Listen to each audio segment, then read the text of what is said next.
पहली खबर अमेठी से। जंगली कुत्तों से ग्रामीणों ने एक हिरण की जान बचाई। कुत्ते के हमले से घायल हुआ हिरण को सुरक्षित कर ग्रामीण नरेंद्र सिंह ने उसका इलाज कराया। ग्रामीणों ने उच्च अधिकारियों को भी इस बात की सूचना दे दी है। जामो थाना क्षेत्र के महाराजपुर गांव का ये पूरा मामला बताया जा रहा है।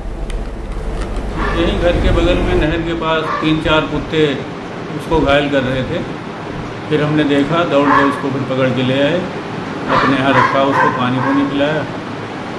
उसके बाद वन विभाग वालों को सूचना दिया। क्या वन विभाग वालों से क्या बात हुई? वन विभाग वालों को बताया कि ऐसे ऐसे एक हिरण मिला है, तो उन्होंने कहा ठीक है, हम एक्शन लेंगे। उसके बाद फिर मेरे पास फ़ोन आया वहाँ से कि हमारी टीम वहाँ पर आ रही है। तो हिरण अभी आप ही के पास है? जी। आज 11 बजे सूचना प्राप्त हुई कि महाराजपुर ग्राम सभा में एक हिरण घायल है, कुत्तों ने काट लिया है। तो इस पर कार्रवाई करते हुए हमारी टीम यहाँ पर पहुँची हुई है। चिकित्सक को बुलाया गया है, पशु चिकित्सा अधिकारी को, वो आ रहे हैं। उनके द्वारा इलाज कराया जाएगा जानवर को। यदि रखने की स्थिति में है तो उसको अपने अभिरक्षा में रखा जाएगा। अगर डॉक्टर कहते हैं छोड़ने की स्थिति में है तो जानवर ज़्यादा घायल नहीं है, डॉक्टर उसका इलाज करेंगे। अगली खबर जालौन से। आज जालौन नगर क्षेत्र में चुरखी रोड पर आवास विकास परिषद के अतिक्रमण की गई करोड़ों रुपए की जमीन को कब्जे से मुक्त कराया गया। जैसे ही आला अधिकारी बुलडोजर लेकर पहुंचे तो महाबली को देख अतिक्रमणकर्ताओं ने हड़कंप मच गया। आवास विकास परिषद के अधीक्षण अभियंता तथा उप जिलाधिकारी जालौन तथा पुलिस बल की मौजूदगी में बुलडोजर चलवा कर करीब 20,000 वर्ग फीट जमीन को अतिक्रमणकर्ताओं से कब्जे से मुक्त करा लिया गया है। अतिक्रमण से मुक्त कराई गई सरकारी जमीन की कीमत लगभग करोड़ों की बताई जा रही है। आवास विकास परिषद के अधीक्षण अभियंता DB यादव ने बताया कि इस मुक्त कराई गई जमीन पर आवासीय तथा व्यवसायिक भवन बनाए जाएंगे, जिन्हें लॉटरी सिस्टम द्वारा लोगों को आवंटित किया जाएगा। परिषद की एक्वायर्ड जमीन है और इस पे कुछ कोर्ट केस हो गया था, लोग हाई कोर्ट में चले गए थे, तो परिषद पक्ष में हो गया है। तो उस बिहाफ में कुछ लोग अवैध रूप से भी बना लिए थे, जिनको प्रॉपर नियमानुसार कार्रवाई करते हुए आज खाली कराया जा रहा है। और खाली कराने के बाद ये ज़मीन जो है।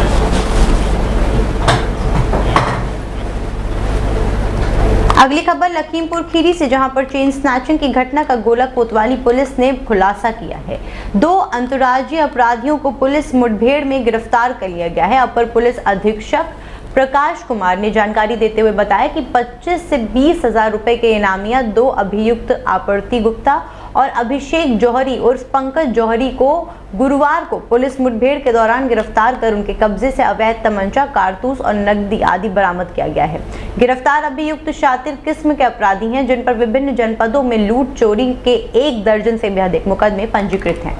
देखिए, 25/3 में गोला शहर से कस्बे से एक व्यापारी की माताजी का चेन स्नैचिंग हुई थी, जब वो अपने घर जा रहे थे। CCTV फुटेज के आधार पे गोला SHO और उनकी टीम ने एक एक्यूज्ड को इसमें आइडेंटिफाई किया। उस एक्यूज्ड के अकॉम्प्लिस की उस एक्यूज्ड के साथ जिसका उठना बैठना था, सबसे पहले गिरफ्तारी उसकी की गई। उसकी गिरफ्तारी से पूरा घटनाक्रम हमारी जानकारी में आया। हमने इसमें 30/3 में हमने 3 अभियुक्तों की गिरफ्तारी कर ली थी।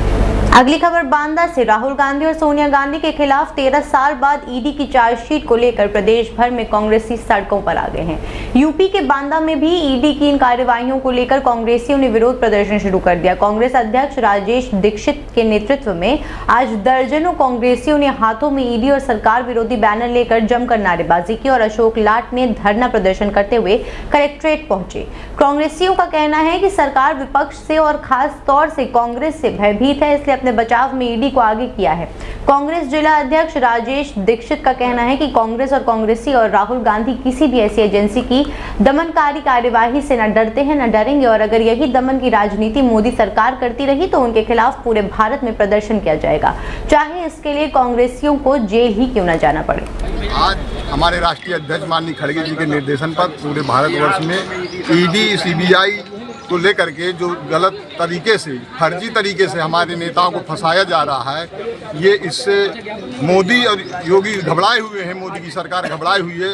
राहुल गांधी की लोकप्रियता को देखते हुए, कांग्रेस की जनाधार को बढ़ते हुए इन्होंने ये कार्य किया है। हम लोगों की मांग है कि तत्काल इन लोगों को चार्जशीट से नाम हटाया जाए, और नहीं तो हम लोगों को चक्का जाम करना पड़ेगा, रेल जाम करना पड़ेगा, जेल जाना पड़ेगा। हम लोग माननीय अजय राय के निर्देशन पर जेल तक जाने को तैयार है, लेकिन अपने नेताओं के साथ हैं। हमारे राहुल गांधी डरने वाले, सोनिया गांधी डरने वाले नहीं। ये नहीं चाहिए जो कुछ लगाए। अगली खबर अमेठी से। संदिग्ध परिस्थितियों में रेलवे ट्रैक पर 15 वर्षीय किशोरी का शव मिला। क्षति विक्षिप्त अवस्था में ये शव पाया गया है। बताया जा रहा है कि 4-5 दिन से किशोरी का मानसिक रूप से परेशान थी। अचानक किशोरी ने ट्रेन से कटकर अपनी जान दे दी। किशोरी के जीवन लीला समाप्त करने का कारण अभी तक नहीं पता चल पाया है, और वहीं परिजनों को भी इस बारे में कोई जानकारी नहीं है। किशोरी की मौत की सूचना पर परिजनों में हड़कंप मच गया है। परिवारजनों का रो रो कर बुरा हाल है। सूचना पर पहुंची पुलिस ने शव को कब्जे में लेकर विधि कार्यवाही में जुट गई है और जायज थाना क्षेत्र के नगदयापुर क्रॉसिंग के पास का पूरा मामला बताया जा रहा है। जी, अभी एक घटना हुई यहाँ पे नगदयापुर क्रॉसिंग के पास एक बिटिया का क्रॉसिंग में कट के खत्म हो गई है। कैसे क्या पूरा मामला है? पूरा मामला क्या, दरअसल हम लोग तो खेत में थे, गेहूं कतरने वाले थे, तो वहीं पे थे। तो कुछ लोगों द्वारा पता चले कि ट्रेन में जो एक लड़की का खत्म हो गई जी। लक्ष्मी नाम बताया जा रहा है। कहाँ की है? 15 साल की उम्र है। ये पूरे बाबा की है। किसकी बेटी है? मोतीलाल नाम बता रहे हैं। क्या नाम है आपका? मोतीलाल जी, जो बिटिया अभी खत्म हुई यहाँ पे क्रॉसिंग में करके, क्या नाम था इसका? कितनी उम्र थी? 15-16 साल के बीच में। कैसे घटना हुई है? क्या जाना आपने? स्कूल में पढ़ती थी, 10वीं में इम्तिहान दे के आई है। अब क्या बात है क्या नहीं, 2-4 दिन से हमारे खोलने के बाद कह लिए तो रही कहाँ से करे। एग्जाम हो गए थे? हाँ, हो गए। क्या उनसे आया नहीं आया, किससे क्या बात हुई। अगली खबर बाराबंकी से। बाराबंकी जिले में स्थित जिला अफीम कार्यालय पर आज मंगलवार से किसान अपनी अफीम की पैदावार को जमा कराना शुरू कर दिए। इस दौरान अफीम जमा कराने के लिए 6 जिलों के किसानों के लिए कार्यालय परिसर में टेंट लगाकर सुरक्षा के कड़े इंतजाम किए गए हैं। परिसर में किसानों के बैठने और अन्य सुविधाओं का भी पूरा ध्यान रखा गया है। यूपी में सबसे ज्यादा अफीम की पैदावार बाराबंकी में होती है, इसलिए बाराबंकी सहित मऊ, गाजीपुर, रायबरेली, लखनऊ और अयोध्या जिलों में होने वाली अफीम की खेती के लाइसेंस बाराबंकी से ही जारी होते हैं।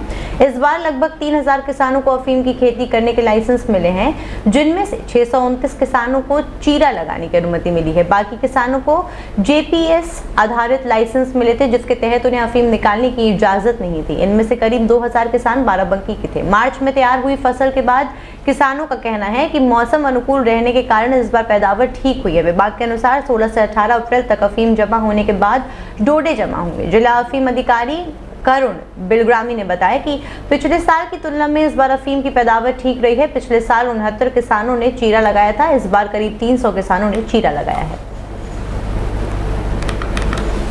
रूपचंद्र है, ग्राम सहेलिया, और हम 3-4 वर्ष से पोस्ता की खेती करते हैं। अफीम लेकर के आए थे और यहाँ की व्यवस्था ठीक रही, तौलनाप सब ठीक रही। हमारी फसल की पैदावार की कीमत जो है लगभग 1.5 महीने में आ जाएगी हमारे खाते पर। यहाँ की व्यवस्था ठीक रही, अच्छी, कोई दिक्कत नहीं। अगली खबर कासगंज से, जहां पर सिटपुड़ा में धड़ल्ले से चल रही है अवैध आरा मशीन। कटे हुए नीम और आम के हरे पेड़ आरा मशीनों तक पहुंचा रहे हैं ट्रैक्टर चालक। वन विभाग लकड़ी माफियाओं पर कार्यवाही नहीं कर पा रहा है। आखिर किसकी सह पर फल फूल रहा है लकड़ी का अवैध कारोबार? जिम्मेदार लकड़ी माफियाओं पर क्यों नहीं कोई नकेल कस पा रहा है? थाना सिटपुरा क्षेत्र के करतला रोड स्थित आरा मशीन का ये पूरा मामला है।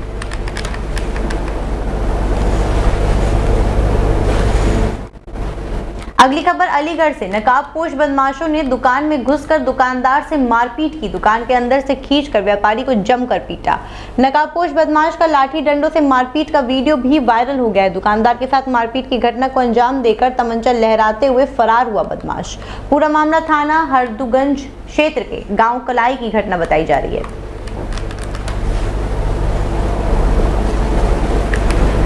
अगली खबर बाराबंकी से। संदिग्ध परिस्थितियों में युवक के घर में ही उसकी मौत हो गई। घर में अकेले रहता था मृतक। पत्नी 2 साल पहले छोड़कर मायके चली गई थी। घटना की सूचना पर पुलिस पहुंची और शव को कब्जे में लेकर पोस्टमार्टम के लिए भेज दिया। ये पूरा मामला थाना सफदरगंज क्षेत्र के सैदनपुर गांव का बताया जा रहा है।